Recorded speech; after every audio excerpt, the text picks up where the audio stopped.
Talking about today is pyramids. Okay, pyramids have a polygonal base where all the vertices come up with edges that come up to a single point. Now, it doesn't matter how many sides that base has, okay, so long as they all come back to a single point. Well, we would call this one, and I know, if you're listening to this on a video in another class, this is a triangular pyramid. So it doesn't, you notice in this picture here that what we have is this has a rectangular base. Okay, something like that. That's a rectangular base, which makes it a rectangular pyramid. I've got here, I'm going to let you kind of hand these around. Okay, and I'll start some off over here. This one, I got a couple here. Have a square base. This is kind of what we think of when we think of a pyramid. We think of the pyramids of Giza over in Egypt. They have a square base, right? They all come up to a singular point. Okay, that base is that polygon that everything comes from. So I'll let you kind of look at that, hand that around. I've got a couple other square base pyramids. You can look at that. Okay, here I've got, what was that? Was that a triangular or a square? Okay, there's a triangular pyramid. And just look at them and hand them back. Okay. Today we're going to be looking at finding more than just surface area. We're going to look at finding lateral area, surface area, and volumes of pyramids. Okay, and so we're going to get some formulas today. But before we start into that, we want to be able to label different aspects of a pyramid. All right, the first thing that we have is the vertex of the pyramid. So if you've got a pyramid in your hands, that is the point, that's the top, I guess what we would normally say. But like what we ran into with cylinders, that's a matter of perspective. So I really can't just say the top. It's the point, what it says here, the common vertex of the pyramid's lateral faces. So it is where all of these faces come up to. And you notice that that isn't necessarily the case with any other vertex other than this one right here. Okay? Then we have the base of the pyramid. And the base of the pyramid is going to dictate what we call that pyramid. If it has a base that has 9 sides, we would call it a nonagonal pyramid.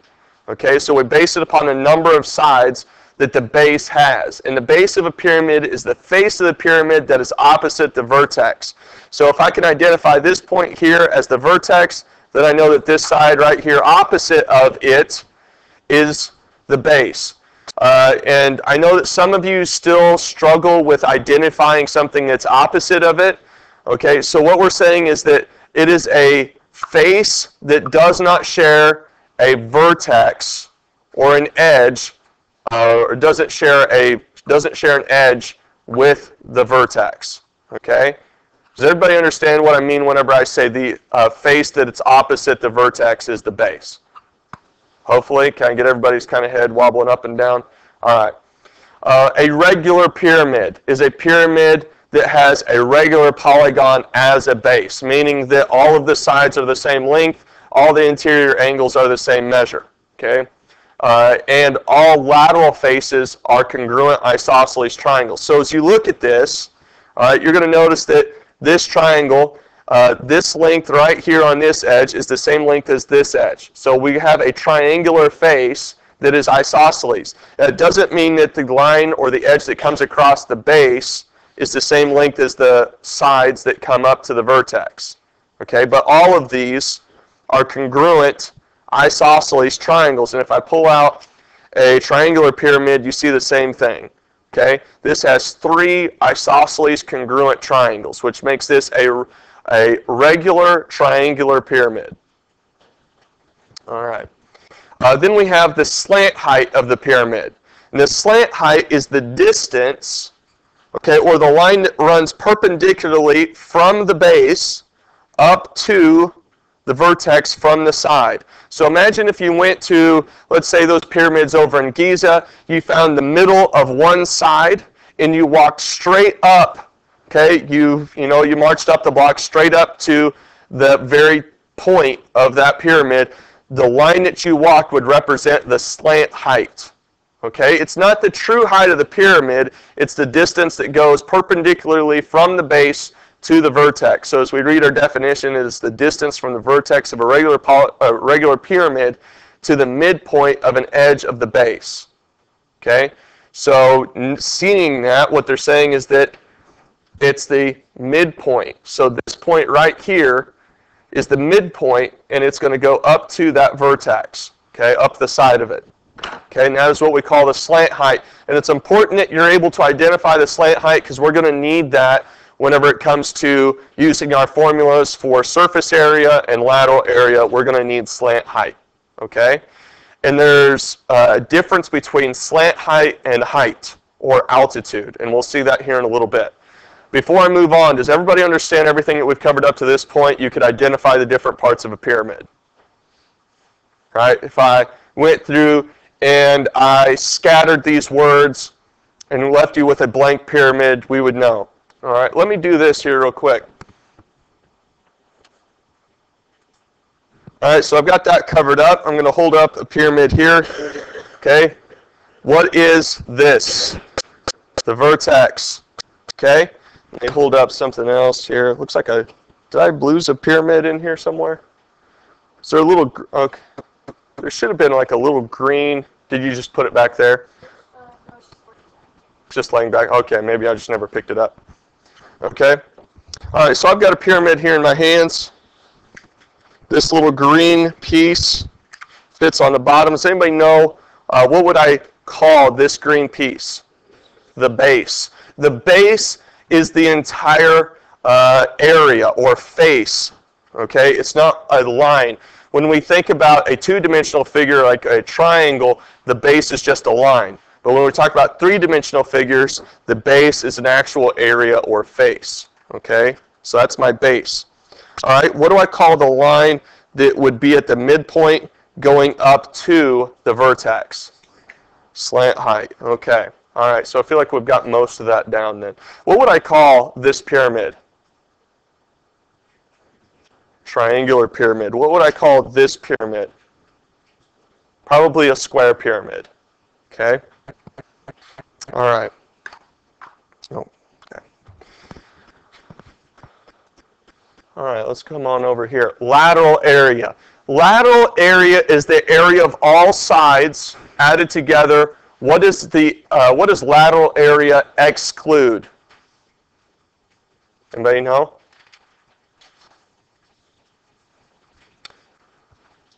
It excludes the base.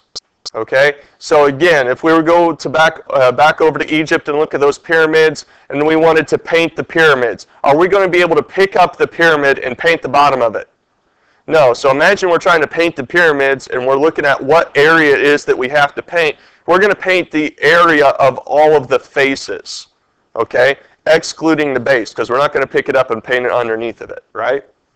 All right, so the lateral area L of a regular pyramid is given by the formula below, where P is the perimeter of the base and L is the slant height.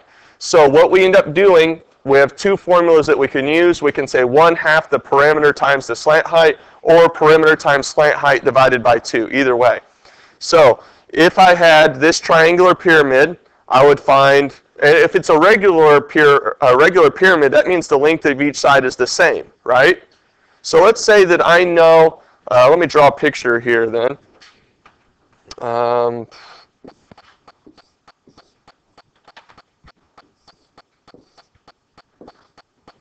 Okay, where I know that all these are the same length, and let's say that this is 2.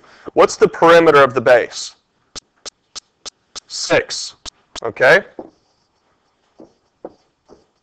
And let's say I know my slant height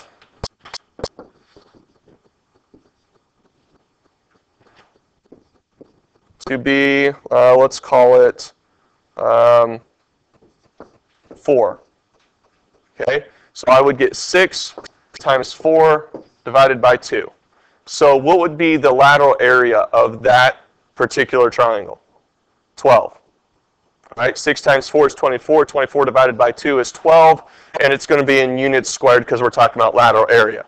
Does that make sense? So a lot of these are going to be regular pyramids. So if they give you just one side of the base, we are going to multiply that by the number of sides that we have, okay? And then multiply that by my slant height, and then divide that by 2. Okay, do we follow? All right. From lateral area, we're going to talk about surface area. Surface area is going to take the lateral area and add the base to it, okay? Just like when we were talking about cylinders, right? We found the lateral area of a cylinder, and then later on we added the top and the bottom to it. Okay, here we just need to add the bottom to it. So that's why we have two formulas shown here. Surface area is the total surface area. S of a pyramid is given by the formula below, where L is the lateral surface area and B is the area of the base polygon. All right, so all they give you in your book is this formula right here. I go ahead and I break it up a little bit further so that you're seeing exactly what L represents. L represents perimeter times slant height divided by 2 plus the area of the base polygon. And the reason that all I can do is say B is because let's say it was a hexagon, right? We have to use more formula to find the area of the hexagon, right? And then add that to our slant height, okay? So there's not just one formula that works all the time for that B part, okay? All right, because if the area of our triangle, or sorry, if we have a triangular pyramid, then we're going to find the area of the base differently than we would if we had a square or rectangular pyramid, right? Okay. And then finally, we have, well, we'll get into this. This is the altitude of the pyramid, and we use the altitude of the pyramid for finding volume. And altitude is different than slant height. Slant height, again, is if I were to march up to the top from the outside. Altitude is the true height of the pyramid. How tall is it from the top to the bottom? If I had a straight line, that's my altitude. Okay, so imagine, you know, I think it's in France, they have something called the Louvre. You know what I'm talking about? It's a great big glass pyramid that you can go inside of. So if we went to the top of that and we hung a string down through the middle of it and we measured the length of that string till it touches the ground, that would be the altitude of the pyramid. Does that make sense? Do we understand the difference between altitude and slant height? Okay. So it's the perpendicular segment from the vertex to the plane containing the base. The length of the altitude is the height of the pyramid. The volume of the pyramid can be found by using the height and the area of the base. And I'm going to show you that formula now. Okay. To find the volume of the pyramid, it is 1/3 the area of the base polygon times the altitude. Okay. H there represents altitude, not slant height. We use little cursive L for slant height. We're using H for altitude. Okay. I would probably, if I wanted to keep that separate from the other ways in which we've used height, you might even use A there, so you understand that it's altitude and not just slant height. Okay, or we could say base, area of the base polygon times my altitude divided by 3. And the second formula here is probably the one that I'm going to use most often. Okay, because I would rather divide by 3 than multiply by 1/3. Okay, but it ultimately does the same thing.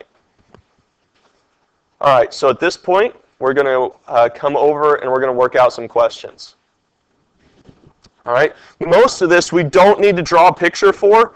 We just need to know our formulas. Okay, so I'm going to ask you some questions, and hopefully, did we write down our formulas as we were going through? All right, hopefully I gave you enough time to write each of these formulas down so you know you have written in your notes your lateral area formula, your surface area formula, and your volume, okay, because we're going to use each of those. All right, question number 1. A rectangular pyramid has a base of 46 square feet and a height, not a slant height, of 6 feet. What is the volume of the pyramid? What do I need to do, Caleb?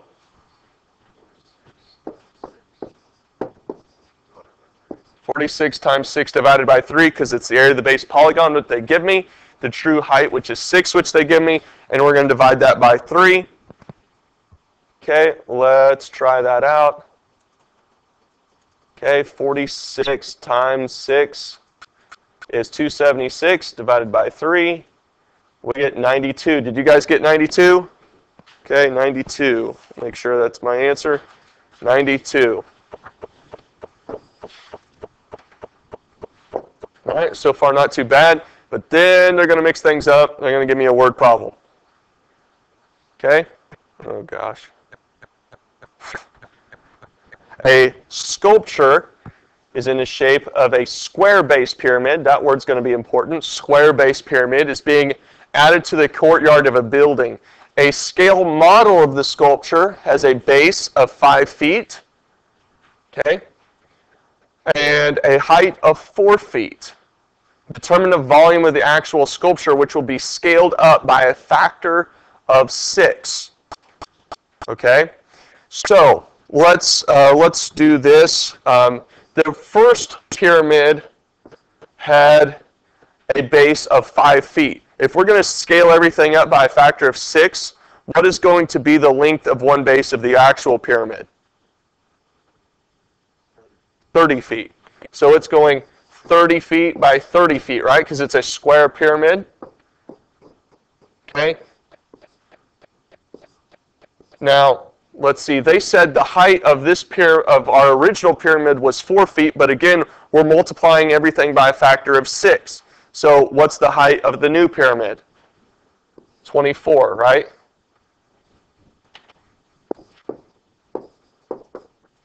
All right.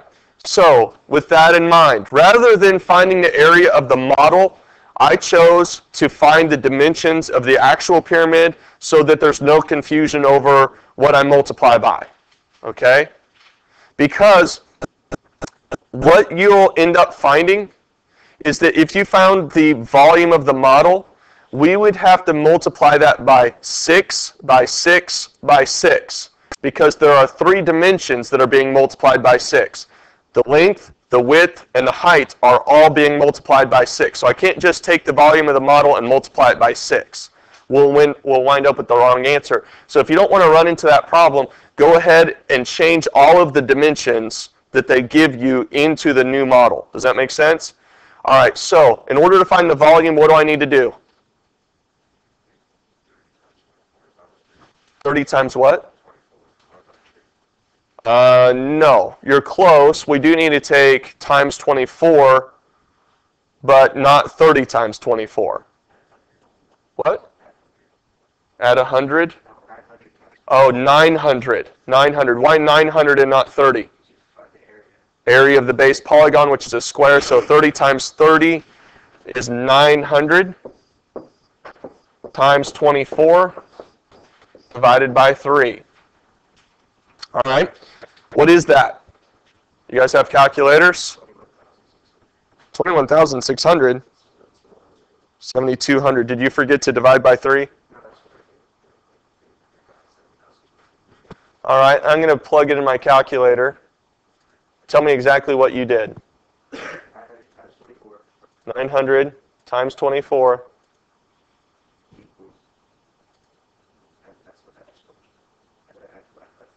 Oh. 7,200. Didn't you tell me 21,600? Oh, so you weren't all the way finished yet. Okay. So 7,200 feet cubed, right? Because we're talking about volume. Okay? All right, lateral area. Lateral area is different. We use a different formula for lateral area, but we want lateral area and surface area. You all right? Okay. Lateral area and surface area of a square pyramid. Square pyramid with base edge 5 meters, height of 9 meters. So, surface area. Surface area is what formula, Audrey?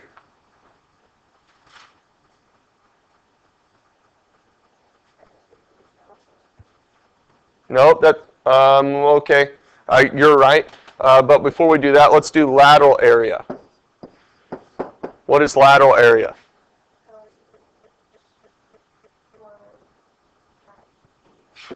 One half PL. What does P stand for?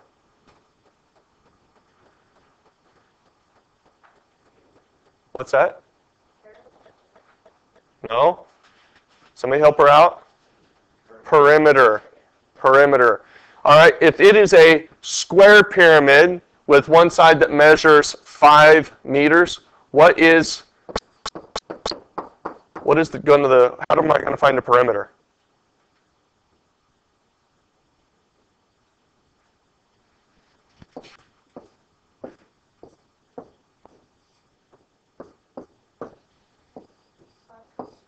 5 times 4. What is 5 times 4?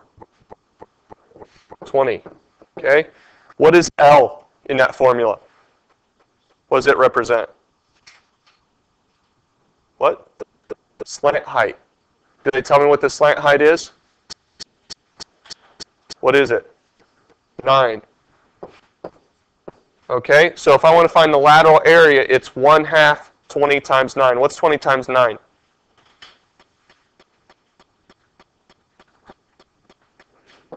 180. What's 1/2 times 180? 90. Okay? All right, now we want to find surface area, right? And we said that surface area equaled L plus B. But we already know L is what? 90. So in this case, it's 90 plus B. What does big B represent? Area of the base. Okay, how do I find the area of this base? 5 times 5, which is 25. So my surface area is what? 115. Okay, meters squared. So we should get that right there. What you'll notice though with this is, look at this guy right here. The exact same numbers, but flipped. You'll see a question like this show up on your test. A lot of people are going to pick the wrong thing because you're going to know your formulas, but you're not going to remember which formula goes to which area. You have to know which one is which. Okay? And just for your information, surface area should always be greater than lateral area. Okay? I'll say that again. Surface area should always be greater than lateral area because it includes more area. All right, let's come down to number 4. I'm going to look and see how many questions there actually are here. It looks like there's 7, so hopefully we've got enough time here. 4, surface area of the square pyramid. Round your answers to the nearest 100. Miss Isle, I don't call on you very often. Again, how do I find surface area? Give me the whole formula. Surface area equals what?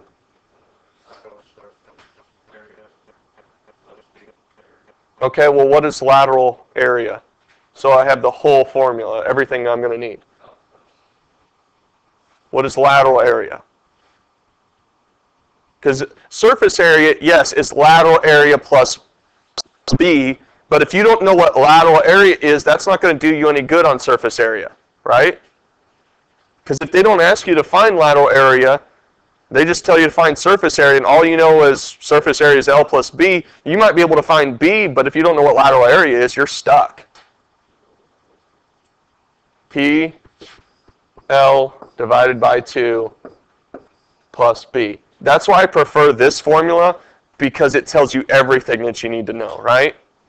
All right, so let's come back to this. All right, Miss IL, can you tell me what does P stand for again? Perimeter. Can you tell me what the perimeter of this pyramid is?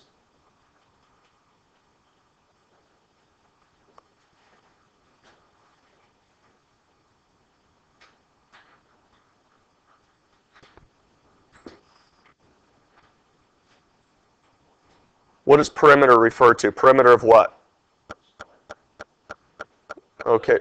Perimeter of the base. What's the perimeter of the base here? 12. Okay. 12. Okay, Austin, what is the lateral area here, or the slant height? 6. Good. Divide by 2 plus, let's see, Aaron, my big B, what is that? 6. No. What does big B refer to? The what of the base? Area of the base. My base is what shape? Square. And so how do I find the area of a square? Yeah, if it's laying up like this, or length times width, right? So what's my length and width there? 3 and 3. So what's the area of the base? 9. Okay. Okay. 12 times 6 divided by 2. I think 12 times 6 is 72. Is that right? 72 divided by 2. What is it? 36. 36 plus 9. 45 centimeters squared. All right, we're getting a little bit more practice. It's just formulas, but you've got to know them, right? Hopefully you wrote them down or are writing them down, because I'm writing them down several times.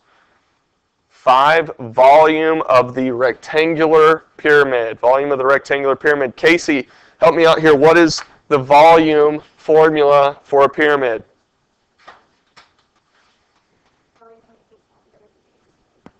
One-third base times height. Okay, so volume equals 1/3.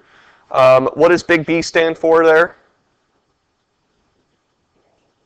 Okay, what is the area of my base here? 12. Okay. All right, what is the height?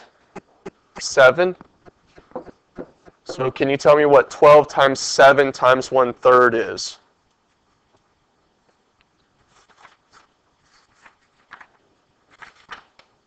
28 centimeters cubed. Okay, good job. Or you could have done that as 12 times 7 divided by 3. It would do the same thing, right? Is that what you did? Did you divide? Oh, you did multiply by 1/3. Okay. All right, last couple of questions before we get to move on. We'll probably do 6 together, and then I'm going to make you do 7 on your own. Once I come around and I see that you got number 7 right, and I trust that you guys are good, then, ooh, 7's hard. 7's really difficult. In fact, here's what I'm going to do. I'm going to make you do 6 on your own. We're going to do 7 together. Okay? This is why I told you that big B, there's no simple formula for it because our base may be a different shape. Okay? Notice that this says regular hexagonal pyramid.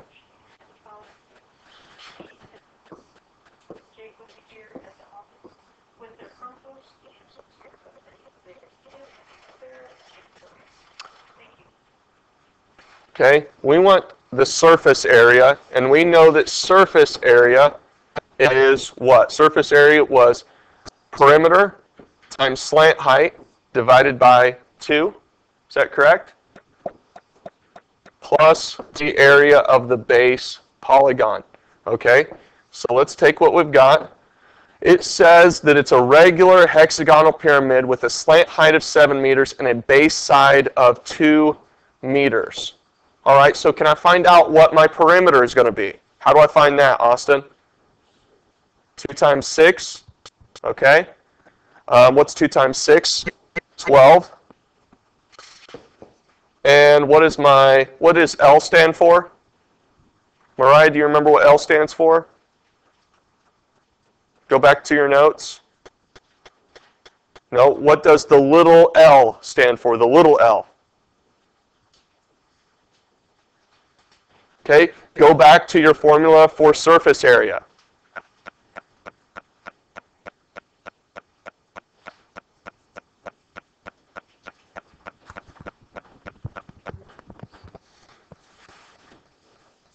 Okay, you're looking at that, but look over here.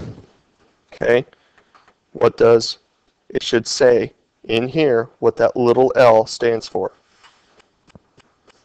Slant height. What is the slant height in our question?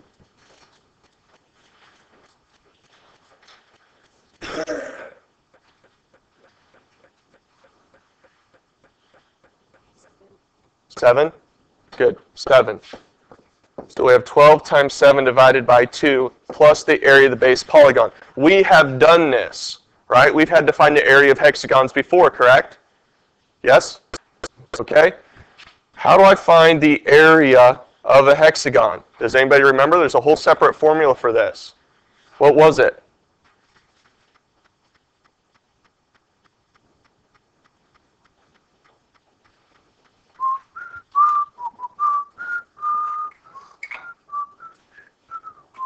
Anybody? You get tested over it. We probably ought to know. Nobody. Can anybody tell me what that length right there is called? Nobody? I'm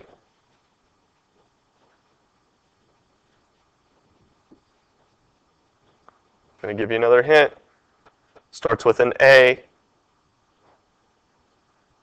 what? Apothem. Okay? So we have apothem. Okay, area equals apothem times what? Okay.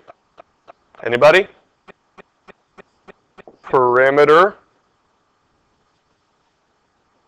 divided by 2.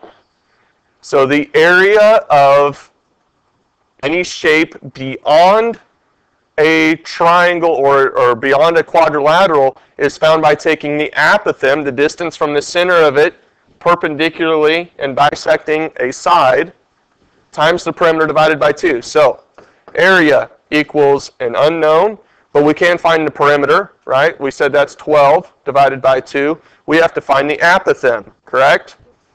All right, well, we know that that's going to be 1.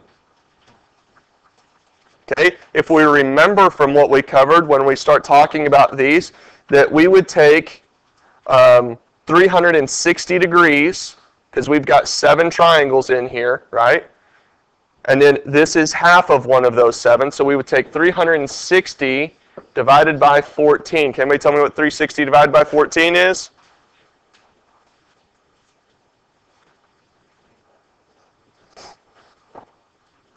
Did I get that wrong somehow? Hexagon, 6 sides, so 360 divided by 12, I'm sorry. Okay, which means this is 30 degrees right here. And if that's a right angle, that this is 60. Okay, so if this is 1, what I have is a 30, 60, 90 triangle, right? So 1, 2, radical 3. So my apothem is radical 3. So I'm going to find my area first. Radical 3 times 12 divided by 2. Can we do that? Let's try it. 12 times radical 3 divided by 2, okay, comes out to about 10.4.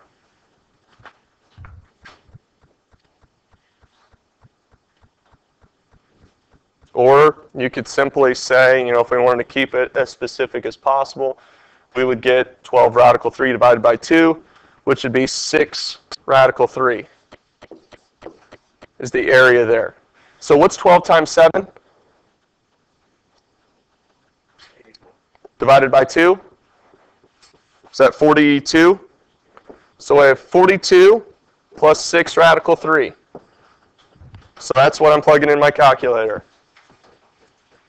42 plus 6 radical 3 gives me 52.4 or 52.39 meters squared. All right? So you see that we might see a question like that. All right? Which means we need to we're going to build upon information that we've already learned. So it's not a learn it and then forget it type of thing. Okay? We need to go back and remember some formulas that we've used up till now because we don't just throw them away. All right, we'll see you tomorrow. Hopefully.